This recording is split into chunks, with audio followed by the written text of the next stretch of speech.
계속해서 이제 사도행전을 이제 수요일마다 이제 제가 강의 나가고 있는데,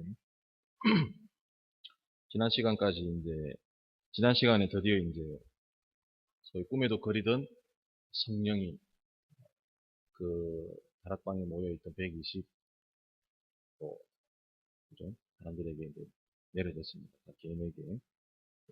그러면서 이제 대표적인 어떤 그 모습으로 그들이 이제 다른 말로 이제 소위 이제 방언을 하기 시작한 겁니다. 방언을 하기 시작했고, 각 지역에서 왔던 사람들이 자기 지역의 말로 알아들었다.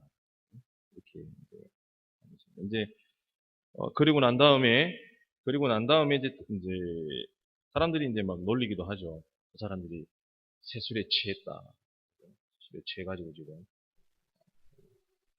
그래서 이제 오늘 우리가 읽었어야 되는데, 14절부터 이제 드디어 베드로가 거기 모인 무리들에게 이제 설교를 하기. 소위 이제 요즘 말로 하면 설교죠.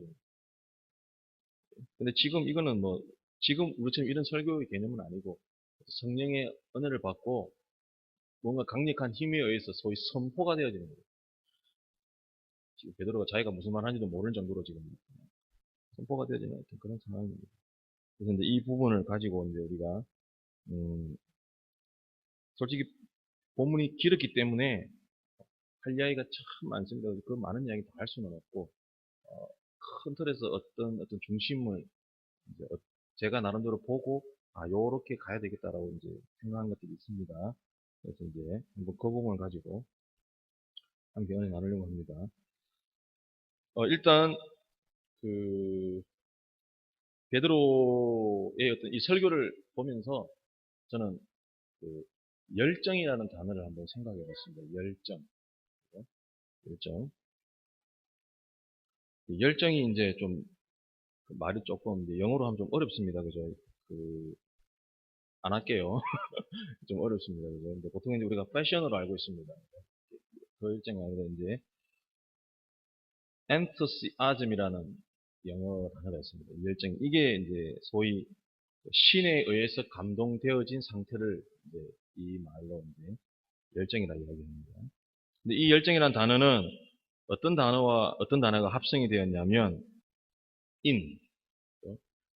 enthusiasm이라는 단어 앞에 이제 en인데, 이제 영어에서 in, 안으로 들어오다라는 말이 en으로 이제 변형이 된 거고, 그 다음에 theos, 하나님이란 말 두 개가 합쳐진 거예요. 그럼 그게 무슨 말이에요? 되면 하나님이 내 속에 들어왔다. 열정이라는 뜻이 그런 뜻인 거예요. 내가 막 뭔가를 열심히 하겠다 이런 의미도 물론 이제 1차적으로 나타나지만, 실제로 깊은 뜻은 하나님이 어떻게 내 속에 들어왔다라는 의미를 가지고 있다는 것입니다. 결국 하나님께서 내 속에 들어올 때 우리는 어떻게 됩니까? 나는 하나님께 붙잡힌 바 되는 거예요. 지금 오늘 베드로가 그 많은 무리들 앞에 설교를 하고 있습니다. 그 속에서 제가 뭘 느꼈다고요? 이 열정을 느낀 거예요. 그 열정이 뭐라고요? 베드로가 하나님께 붙잡힌 바 된 거예요. 하나님께 붙잡혔기 때문에 이런 설교가 가능하다는 것입니다. 사람들이 술을 취했다 막 이렇게 이야기하니까 이제 그 15절에 보니까 때가 제3시다 이렇게 나와요. 제3신이 이렇게 나와 있습니다. 그죠? 이게 이제 여기서 성경 속에 나와 있는 시간은 주로 유대식 표기입니다. 여기서 플러스 6을 하면 지금 우리의 시간하고 똑같습니다. 이게 언제냐면 아침 9시를 말합니다. 베드로가 아침 9시부터 누가 술 먹고 이렇게 할 수 있느냐. 그런 얘기. 요거는 이제 팁으로 알아두시고. 그러면서 이제 베드로가 막 설교를 합니다. 어떤 설교를 하냐면, 우리가 예수님께서 약속하신 성령을 받았다라는 거예요. 그 성령. 근데 그 성령은 언제 우리에게 하나님께서 약속하셨느냐 보니까 언제입니까? 요엘을 통하여서 약속되어진 성령이다. 16절 17절에 보니까 이렇게 기록되어 있습니다. 선지자 곧 요엘을 통하여 말씀하신 것이니 일렀으되 하나님이 말씀하시기를 말세에 내가 내 영을 모든 육체에 부어주리니 하면서 요엘서의 말씀을 가지고 베드로가 인용을 하면서 설교를 하고 있다는 것입니다. 근데 여기서 우리가 좀 잠시 봐야 될 게 뭐냐면, 여러분 우리가 들고 있는 이 성경 그죠? 이 성경이 언제 성경으로 완벽하게 성문화되어집니까? 주후 3세기경에 가야만이 이 성경이 지금 우리가 들고 있는 성경으로 인정을 받게 됩니다. 그러면 지금 베드로가 요엘서를 말하고 있다라고 하는 것은 이런 글로 만들어져 있는 성경이 아니다라는 거예요. 그럼 무슨 말이냐면 구전되어 내려오는 소위 이스라엘 역사 속에서 구전되어 내려오는 그 말씀을 베드로가 깊이 묵상했다라는 것입니다. 그 말은 무슨 말이냐면 그만큼 베드로가 하나님 말씀에 집중하고 있다라는 것이죠. 결국 하나님 말씀에 집중할 수 있던 이유는 무엇입니까? 바로 이 성령의 은혜로 가능해졌다라는 것입니다. 결국 이 성령의 은혜는 우리가 하나님 말씀에 더욱더 집중할 수 있게끔 만들어준다는 것입니다. 네, 여기서 이제 이 정도는 이야기하고, 그리고 이제 계속해서 베드로는 예수님의 부활을 증언하고 있습니다. 예수님의 부활을 증언하고 있는데, 예수님의 부활을 누구와 비유를 해서 증언을 하냐면요, 다윗을 비유를 또 설명하고 있습니다. 다윗을. 여러분, 이스라엘 민족이 기다리는 것들이 무엇입니까? 이때 이 당시 예수님 이후 시대에 이스라엘은 로마의 속국이 되어 있었고, 이스라엘은 계속해서 다윗 왕조를 꿈꾸고 있습니다. 그래서 어떤 메시아가 나타나서 다시 이스라엘을 회복시켜 주기를 바라던 그 시대였습니다. 그런데 베드로가 다윗을 비유를 들면서 설명하고 있습니다. 오늘 24절에 보니까 이렇게 기록되어 있습니다. 하나님께서 그를 사망의 고통에서 풀어 살리셨으니 이는 그가 사망에 매여 있을 수 없음이라 이렇게 기록되어 있습니다. 예수님께서는 결국 다시 살아나신다는 거죠. 그러면서 27절에 보니까 이는 내 영혼을 엄부에 버리지 아니하시며 주의 거룩한 자로 썩음을 당하지 않게 하실 것이미로다. 29절에 드디어 나옵니다. 그죠? 그런데 다윗은 죽어 장사되어 그 묘가 오늘까지 우리 중에 있도다. 이게 무슨 말이냐면 다윗은 죽었다는 거예요. 그러나 예수님은 어떻다고요? 부활하셨다는 것입니다. 이 말씀도 베드로가 시편 16편 10절에서 11절 말씀을 인용한 말씀입니다. 오늘 27절, 28절 말씀은 시편 16편 10절, 11절의 말씀과 똑같은 말씀입니다. 어떻게 보면 베드로는 평범한 어부였습니다. 그러나 베드로가 과연 어떻게 이런 열정을 가지고 이 많은 사람들 앞에 소위 유대의 어떤 최고의 어떤 왕이라고 꿈꾸는 다윗 왕조를 비유해가면서 예수님의 부활을 증거할 수 있습니까? 결국 무엇입니까? 성령이 그들에게 임했기 때문에 가능한 것입니다. 성령이 임한 것이 뭐라고요? 성령이 임했기 때문에 그들에게 열정이 생긴 것입니다. 그리고 그 열정 속에 어떻다고요? 하나님이 그 속에 있다는 것입니다. 하나님께 붙잡힌 바 됐다는 것입니다. 저는 오늘 이 베드로가 이렇게 열정을 가지고 예수 그리스도의 부활을 증언할 수 있었던 것을 조금 더 깊게 한번 묵상해 봤습니다. 이 열정, 베드로가 가진 이 열정은 과연 어떤 것일까? 이것을 가지고 고민하면서 생각했던 것 중에 하나 떠오른 것이 뭐냐니까 레위기서에 보면 여러 가지 제사의 내용들이 나옵니다. 번제, 소제, 화목제, 속건제, 속죄제 들어보셨나요? 이민정 권사님만 대답하셔 전부 다. 그게 뭐예요? 지금 들어보셨나요? 레위기서 1장부터 시작합니다. 번제, 소제, 화목제 이렇게 시작합니다. 근데 다른 것은 다 내용이 다 비슷한데 유일하게 좀 다른 게 하나가 있습니다. 그게 뭐냐면요. 번제입니다. 번제가 어떻게 다르냐면요. 번제는 그 짐승들을 바쳤을 때 온전히 100% 전부 다 태워서 올리는 거예요. 화목제 같은 경우는 제사를 드리고 남은 음식들을 서로 나눠 먹기도 하고 하지만 번제는 유독 번제만 어떻게 해요? 온전히 다 태워서 하나님께 올려요. 그래서 번제는 하나님의 어떤 그 향기를 맡으셨다. 이렇게 레위기서 1장 9절, 13절, 17절에 보니까 이렇게 기록되어 있습니다. 여호와께 향기로운 냄새다. 이렇게 기록되어 있습니다. 여호와께 향기로운 냄새다. 여러분, 오늘 베드로의 열정, 바로 이 베드로의 열정이 무엇이라고요?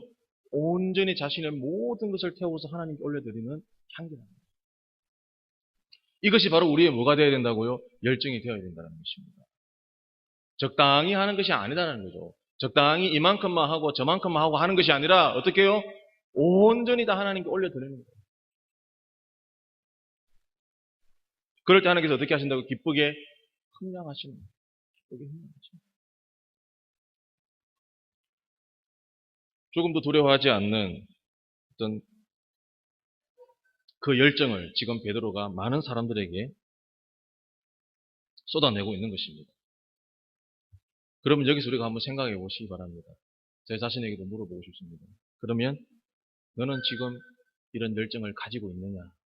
너는 지금 이런 베드로와 같은 열정을 가지고 있느냐? 여러분 그 질문에 지금 머릿속에 많은 생각이 떠오르시죠? 그죠? 있나? 없나? 없나? 그죠? 혹시 없는 쪽으로 가시면 큰일입니다. 없는 쪽으로 가시면 안 됩니다. 있는 쪽으로 가셔야 돼요. 제가 앞에서도 말씀드렸습니다. 이 열정은 뭐라고요? 하나님이 내 속에 들어오는 것입니다. 하나님께서 내 속에 들어오는 것입니다. 하나님께서 내 속에 들어오실 때 이 열정을 가지고 우리는 폭발적인 부흥 운동을 이끌 수 있다는 것입니다. 사도행전 10장 38절에 이렇게 기록되어 있습니다. 하나님이 나사렛 예수에게 성령과 능력을 기름 붓듯 하셨음에 그가 두루 다니시며 선한 일을 행하시고 마귀에게 눌린 모든 사람을 고치셨으니 이는 하나님이 함께 하셨음이라. 이렇게 기록되어 있습니다. 나사렛 예수에게 성령과 능력을 기름 붓듯 하셨다는 것입니다. 그리고 마지막에 하나님이 함께 하셨다라고 이야기하고 있습니다. 이 말씀은 베드로가 고넬료 집에 가서 고넬료에게 설교하는 내용 중에 나오는 말씀입니다. 예수님께 성령과 능력을 기름 붓듯 부어주셨다는 거죠. 그러자 나타난 활동이 뭐라고요? 그가 두루 다니시며 선한 일을 행하시고 마귀에게 눌린 모든 사람을 고치셨다. 이렇게 이야기하고 있습니다. 여러분 성령이 우리에게 임하고 그 열정이 하나님이 우리 속에 임하면요. 나는 가만히 있고 싶어도 그렇게 할 수가 없어요. 우리를 움직이게 하는 것입니다. 오늘 베드로와 같이 베드로가 성령의 은혜를 받았습니다. 가만히 있을 수가 없는 거예요. 그래서 그 많은 사람들 앞에 하나님의 말씀을 선포하고 있는 것입니다. 예수님도 그렇게 하셨습니다. 성령의 능력으로 많은 사람들을 고치고 해방시켜 주셨다는 것입니다. 여러분, 베드로도 그렇고 지금 우리도 그렇습니다. 하나님이 성령이 임하면 우리는 이런 열정 가운데 움직임이 있어야 된다는 것입니다. 이런 움직임이 있을 때 하나님께서 우리를 보시고 우리를 통하여서 당신의 일을 이루어 가시는 것입니다. 그리고 베드로의 설교에 대해서 다시 한 번 더 생각해 본 것이 이제 그겁니다. 오늘 이제 36절, 37절 우리가 읽은 본문인데 베드로가 이렇게 열정을 가지고 거기 모이는 많은 무리들에게 하나님의 말씀을 선포했습니다. 정말 어떻게 보면 위대한 설교입니다. 저는 이 나름대로 이걸 이렇게 규정했습니다. 세계 최초 최고의 부흥, 그렇죠. 부흥 집회, 우리 임승 선생님. 세계 최초라고 생각합니다. 저는. 많은 자들 모아놓고 하나님의 말씀 선포했다. 세계 최초였던 선포였습니다.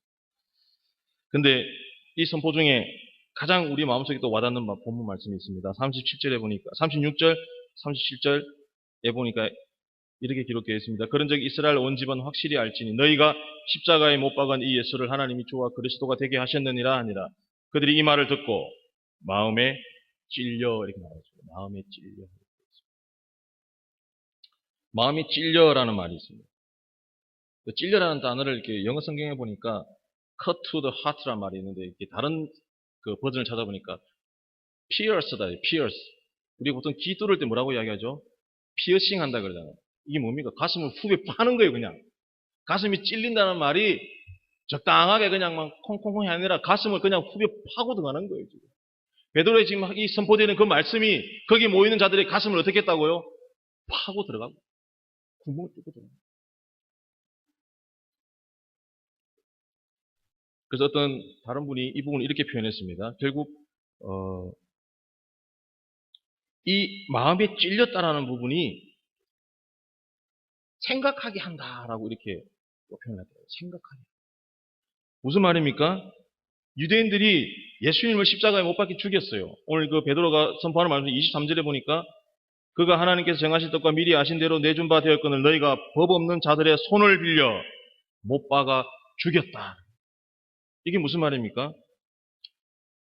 거기 모여있던 자들이 마음에 찔려서 생각했다는 거예요. 뭔 생각을? 예수님을 자기들이 죽였다는 걸 생각합니다.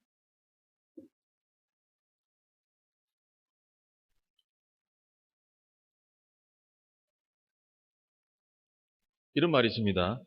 I think, therefore I am 이라는 말이 있습니다. 이게 무슨 말이죠? I think, therefore I am. 나는 생각한다, 고로 나는 존재한다. 누가 말했죠? 예, 저기 외국에 있는 분이 말했습니다. 그죠? 여러분, 우리가 생각한다는 것이 정말 중요한 것입니다. 이 지금 그 군중에 모이던 사람들 어떤 사람들입니까? 예수님께서 예루살렘에 입성했을 때 그들이 뭐라고 외쳤습니까? 호산나 호산나 다윗의 잔성이여 다윗의 자손이여 찬송할지도. 예수님을 막 예루살렘 입성할 때 막 호산나 호산나 하면서 그들이 예수님을 찬양했습니다. 그리고 일주일 뒤에 어떻게 했습니까? 예수님을 십자가에 죽여라. 아무 생각 없는 자들의 모습입니다.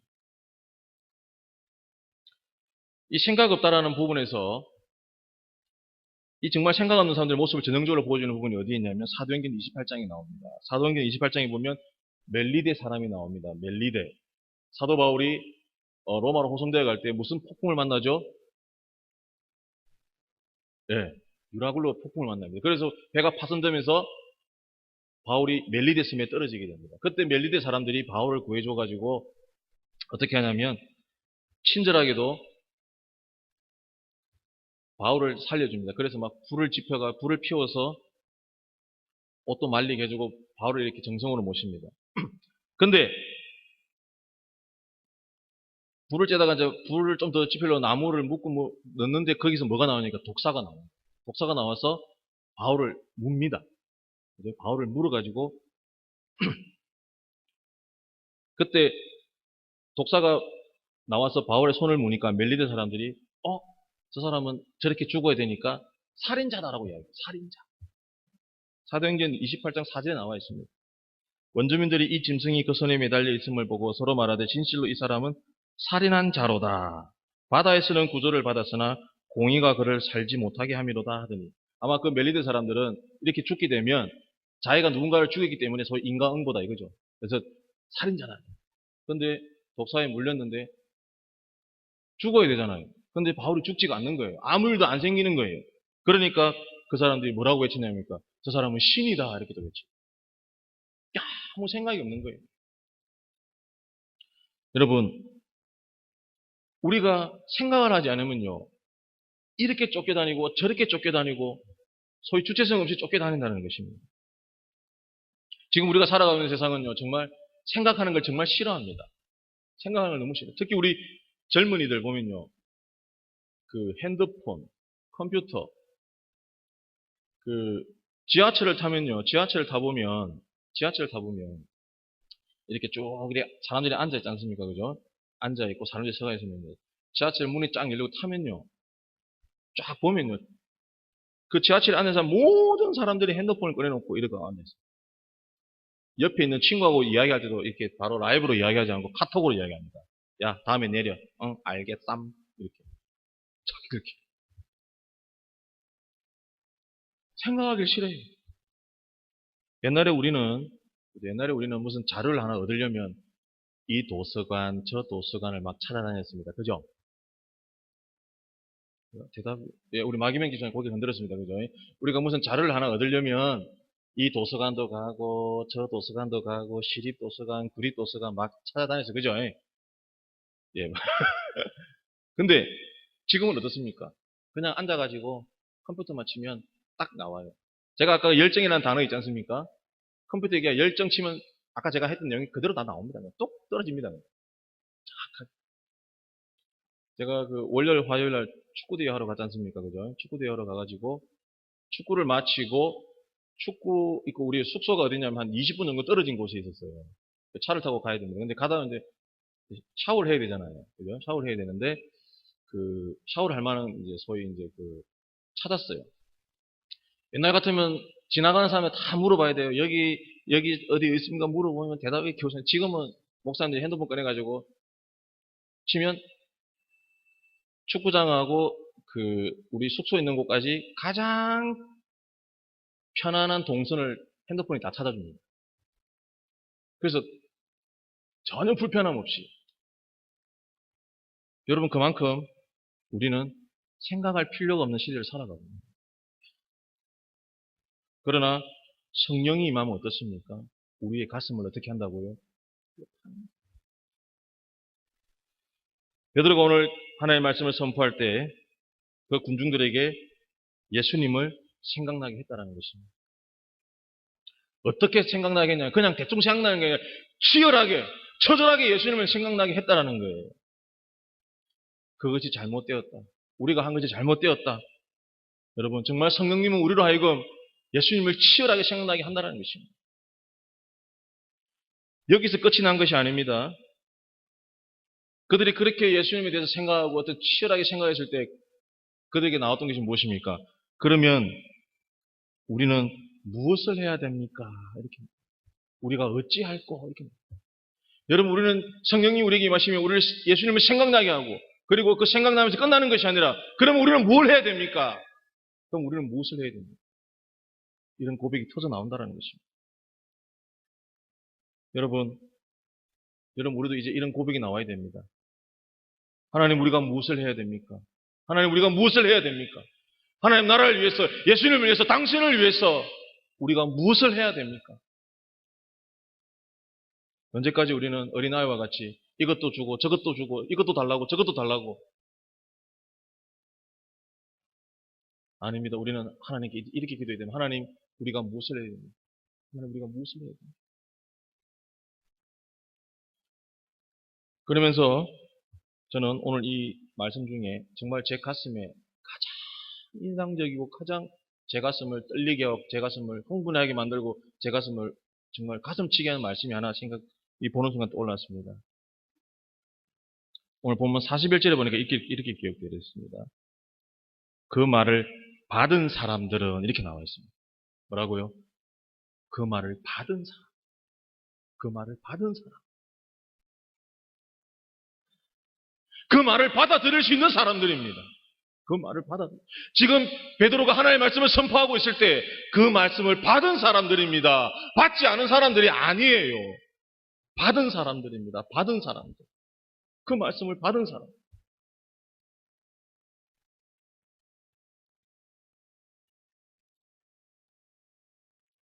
여러분, 우리는 하나님의 말씀을 들을 때 그냥 흘려버립니다.